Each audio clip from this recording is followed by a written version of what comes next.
Greece's economic problems matter not just to heads of governments, but also to private individuals. This is obvious for the Greeks, who will soon have to get used to no pay rises, higher taxes, raised petrol prices, and 2 more years of work before they get to retire. But people elsewhere in Europe, or even the rest of the world, may also find that Greece's troubles could eventually hit their wallets.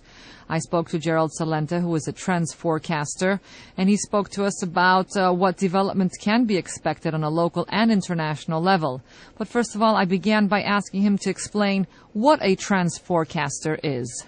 What we do as trend forecasters is that we believe that current events form future trends. The great scholar von Schiller said, "In today already walks tomorrow." So we monitor the social, economic, political, environmental, consumer, business. We look at over 300 different trend categories on a daily basis, always making connections between different fields, realizing that all things are connected, so that when we look at an issue, we don't look through it at one prism, such as economic or political. We try to make as many connections as possible. And thirdly, we're political atheists. We look at the world for what it is, not the way we want it to be. We're not ideologues. It's not about right-wing, left-wing, center. It's just about what is. You go to a doctor, you get a diagnosis.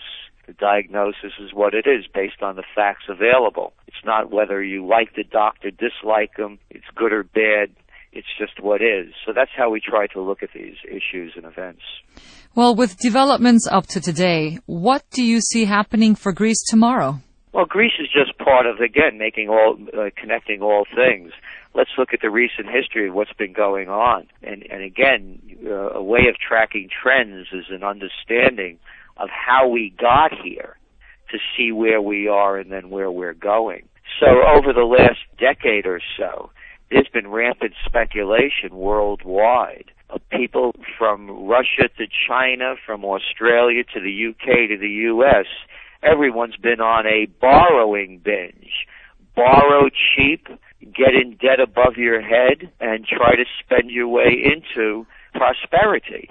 And that game is ending. And Greece is just one of the many countries that are falling as a result of that, whether it happened with the U.S. in the panic of '08, the great real estate boom collapsed, Eastern Europe, Lithuania, Latvia, Estonia, Hungary, Romania, Bulgaria, Ukraine. There's not a country in the world that has not overspent with cheap money. And just with Greece, it's just coming home to roost because their economy is one of the weaker ones. Now, the Greek Prime Minister George Papandreou met with the French President Nicolas Sarkozy on Sunday.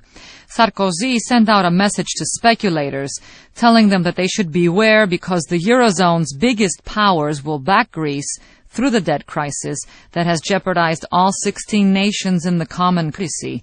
Now, will Sarkozy's warning bear fruit? Will the speculators back off? Of course it won't bear fruit. It's just political jive talk. Look what's going on in the United States. We had this great crisis. Let me make something very clear for all those people that still have a brain that could think. This is not capitalism. This is not free markets. Wall Street has hijacked Washington, and the global financiers have hijacked the entire system. Just look at the names involved.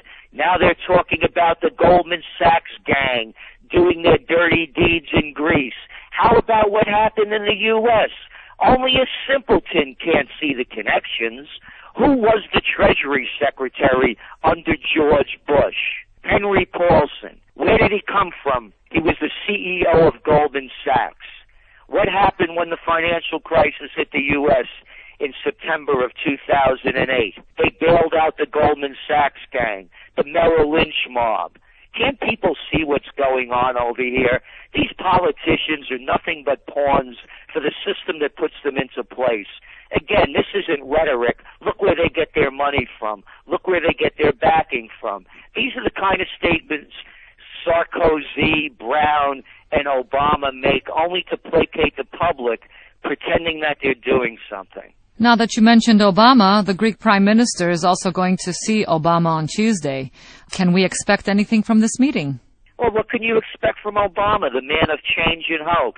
He's recreated the entire system that existed before. Look at the people in the government. Where did the U.S. Treasury Secretary come from? Oh, he was the former president of the New York Federal Reserve Bank. Who's his chief aide? He's from Goldman Sachs. Who's the head of the Commodities Future Exchange Commission? He's from Goldman Sachs. Who are the people that deregulated the entire system? Go back, go over the numbers, look at the facts. Robert Rubin under the Clinton administration. Where was he from? Goldman Sachs. As I said, only the deaf, the blind, the ignorant, or those that are afraid to face the future can't see what's going on. The global economy's been hijacked. It's the biggest bank robbery in world history, but the banks are doing the robbing. So what can the citizens of this world do? Continue to do what the Greek people are doing. Keep going out to the streets. Keep protesting and keep it peaceful. These provocateurs more than likely are not anarchists. They're government plants. The people need to step up, regain their dignity, speak out, and stop listening to these people that have less intelligence and morality than the average person. How could anybody follow their leaders? And people have to start thinking for themselves. Start getting involved in understanding the facts. Don't stop demonstrating. Demand their rights, and also people have to accept their own responsibility for creating the problems that they've also created by over-borrowing and going too deep into debt.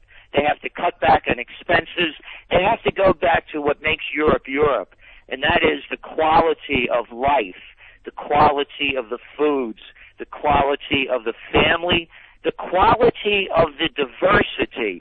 Stop buying into this global game. Since the euro's come about, everybody knows what's happened. Inflation has eaten away at the standard of living of the average person. The only people it's benefited are the big banks, the big brokerages, and the big cons. And that was trends forecaster Gerald Celente.